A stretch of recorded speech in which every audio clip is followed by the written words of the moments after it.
So, today we're going to talk about Skin in the Game by Nassim Nicholas Taleb, or Taleb, however you're pronouncing him. I still don't know, and I should actually look that up, because it is a relatively long episode, which means that we're going to go through this for quite some time. But I am, on the other hand, also very interested in it, because I think that it, first of all, is a pretty interesting and probably also pretty important topic. And yes, I just in general like his thoughts and like his way of writing as well, and like his way of presenting ideas and presenting, maybe even concepts, if you will, and all these things. So I'm really looking forward to recording this and actually also just talking and recording it.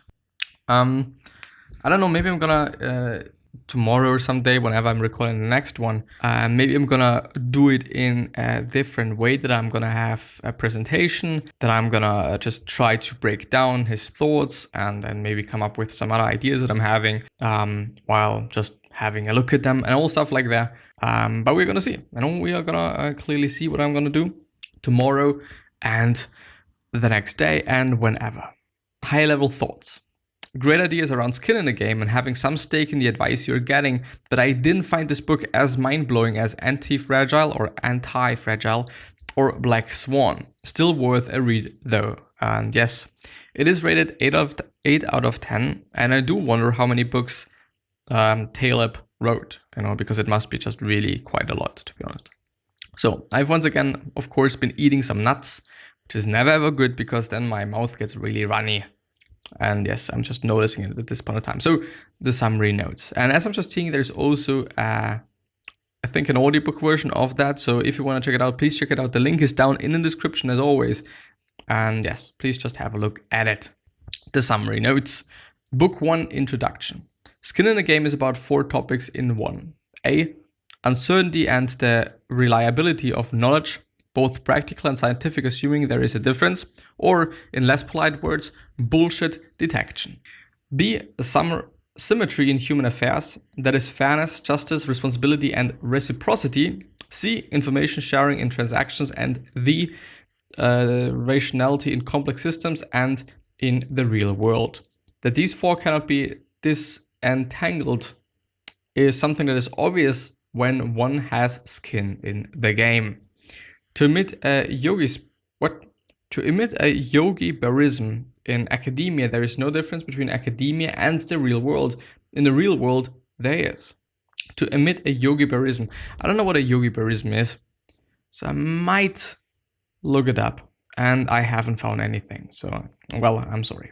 If you have the rewards, you must also get some of the risks, not let others pay the price of your mistakes. Which is something that we're going to see later on as well, because I've had a very, I'm actually just seeing it, so I'm going to come to it.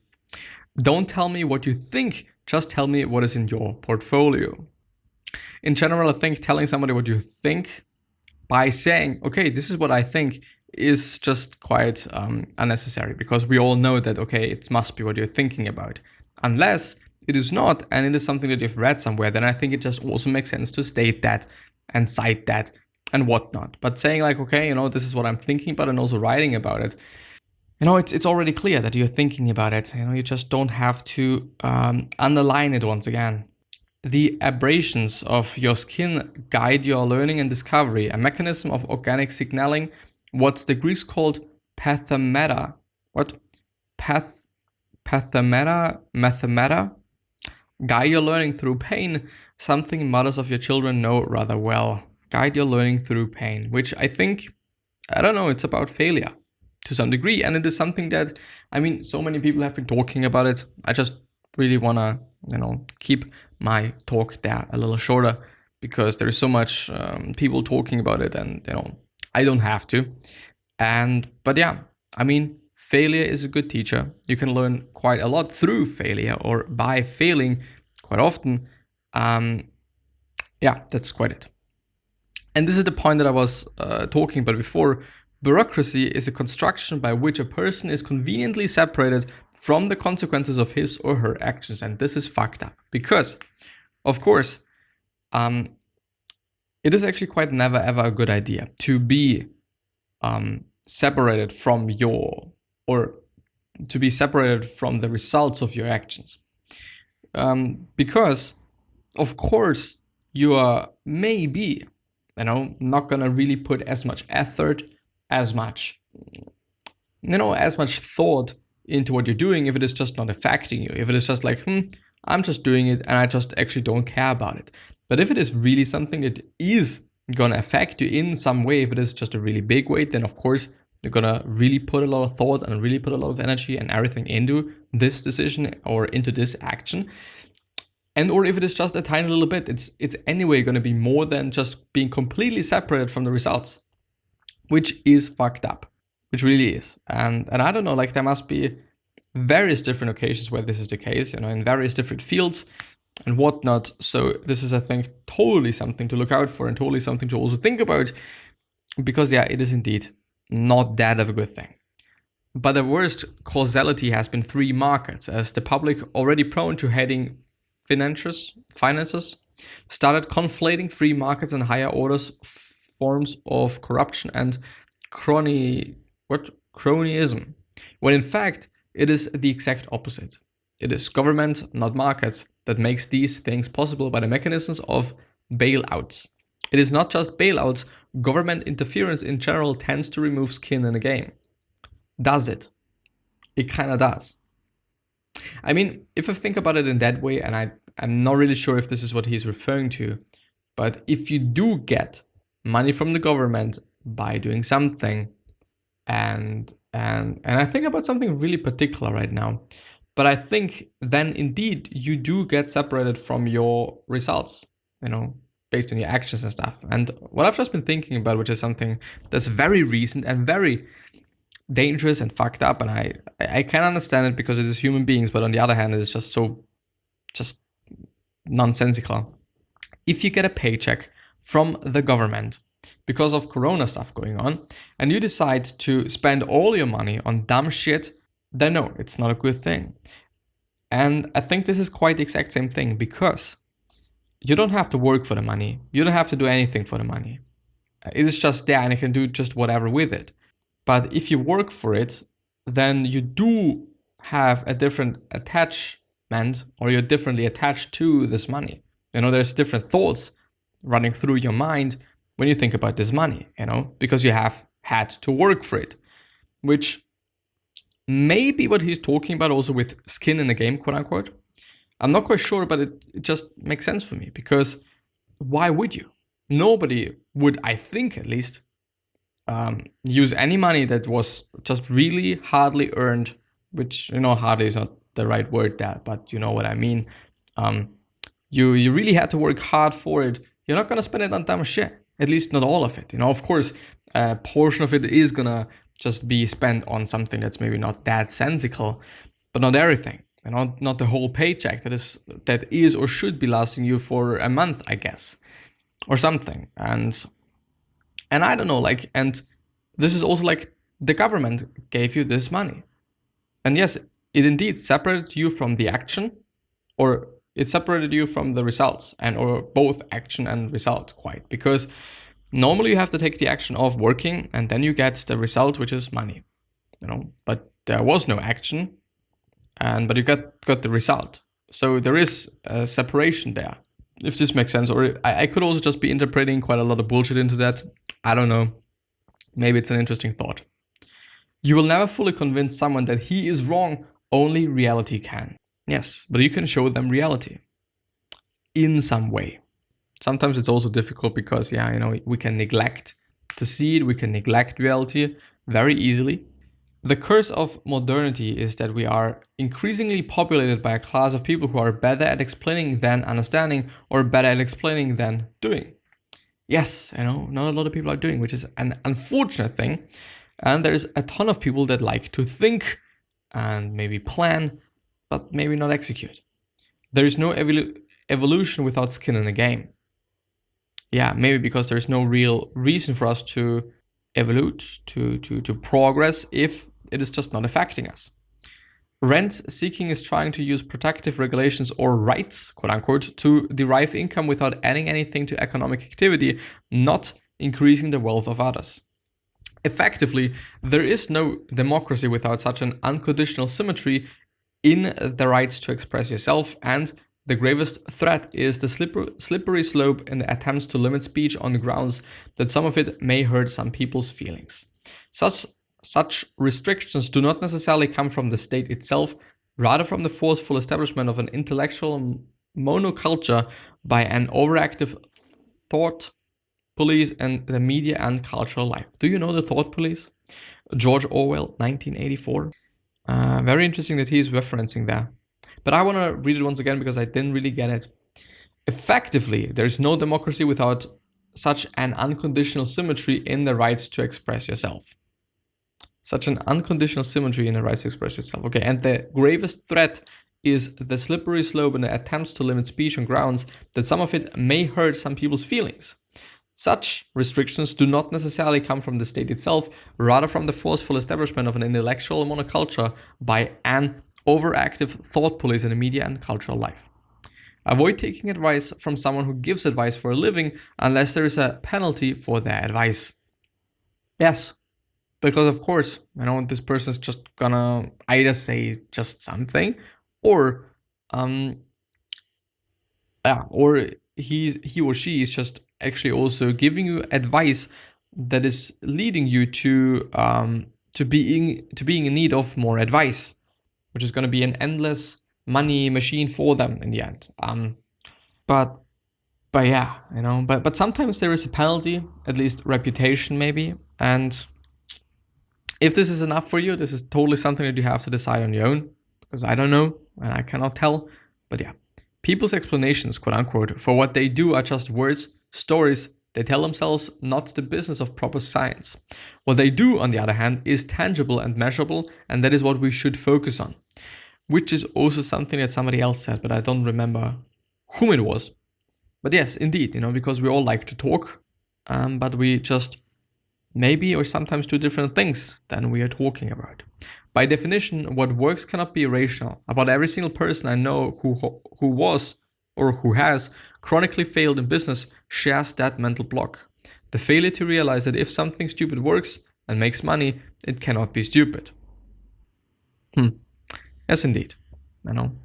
But of course, whether it is stupid or not, I'm going to do it anyway because it is working. So in the end, maybe it is not that of a necessary debate. Maybe it is actually leading to something that's more important. Maybe this debate per se is just a gateway to something else. Intellectualism is the belief that one can separate an action from the results of such action, that one can separate theory from practice, and that one can always fix a complex system by hierarchical approaches, that is, in a ceremonial top-down manner. I see, top-down strategy versus bottom-up, the higher people of an organization or corporate, whatever thing, speaking to all the people below them, replacing the quote-unquote natural, that is age-old process that have survived trillions of high-dimensional stressors with something in a peer-reviewed journal that may not survive replication or statistical scrutiny is neither science nor good practice. Replacing the natural, that is age-old process that have survived trillions of high-dimensional stressors with something. I just think about an example for that. Something that is old and has been working quite. I do understand people. I do understand people that are trying to look for better options, better systems, better things, or better ways to do something, which, of course, if you're able to find something that is working better, why wouldn't you just then also be using it? Or why wouldn't you be searching for something like that if the chance is there that there is something like that? But sometimes it is like, we have been really good at optimizing something. I don't know, you can optimize sleep, but you can't just push it away and not do it. Architects today build to impress other architects, and we end up with strange, irreversible structures that do not satisfy the well-being of their residents. It takes time and a lot of progressive tinkering for that. Yes, indeed. And I gotta have to say, for me, good architecture and also good design is when it is user-friendly but still amazing. When it's having an aesthetic look. And of course, I mean, aesthetics is definitely something that we could be debating about. Like for some people it is, I don't know, for some people like Comic Sans as a font. I don't. So, for me, maybe Helvetica might be pretty beautiful, but not fucking Comic Sans. And there is going to be debates, and there is going to be people being like, okay, this is good design, this is bad design, this is good architecture, this is bad architecture.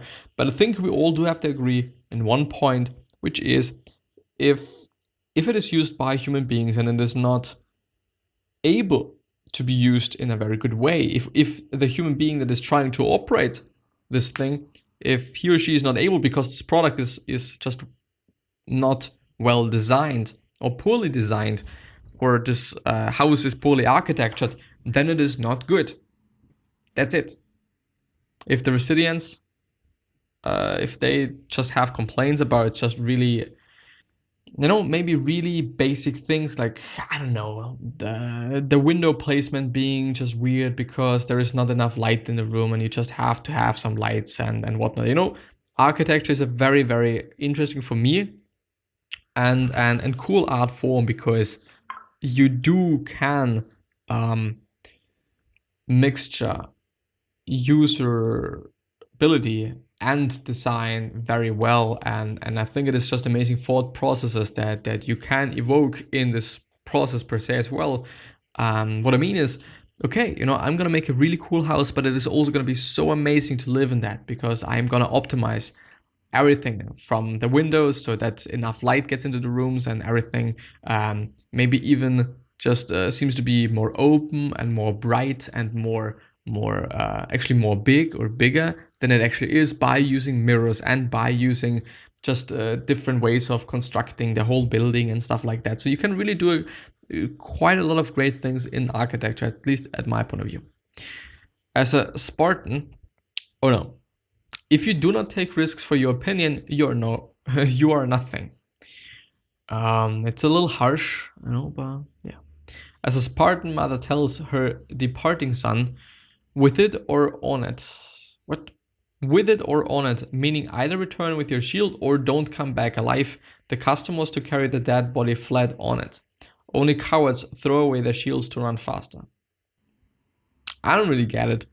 Maybe it's cool. Anyway. Anything you do to optimize your work, cut some corners or squeeze more efficiency, quote unquote, out of it and out of your life will eventually make you dislike.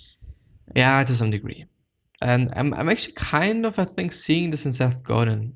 For me, it seems to be like, I don't want to say that he's inefficient, and it's probably not going to be the case, but I do think that he is doing a very great job at making sure that he likes whatever he's doing. And that he's also able to just put a lot of passion into what he's doing. I kind of feel that way. I don't actually know why, but I have a feeling that it is the case. But owing to funding and current venture capital mechanisms, many people mistaken for entrepreneurs fail to have true skin in the game, in the sense that their aim is to either cash out by selling the company they helped create to someone else, or go public by issuing shares in the stock market. What I think about is, yes, indeed, funding. If it is not your own money, you're going to spend it however. And then there's going to be another funding round. And then you have another just bunch of money that you can spend on whatever. But if it is your money, if it is just the company's money, and you really have to make good decisions with this money, you're going to make different decisions, and you're going to be different with this money. You're going to act differently because it is your money, So I do get what he's talking about. I first of all thought it is just about something very plain and very surface thinking stuff and something, but it's actually not. We can, even though I should have not expected this from Taleb, because he's often talking about very deep things and very complex things. We can easily identify them by their ability to write a convincing business plan.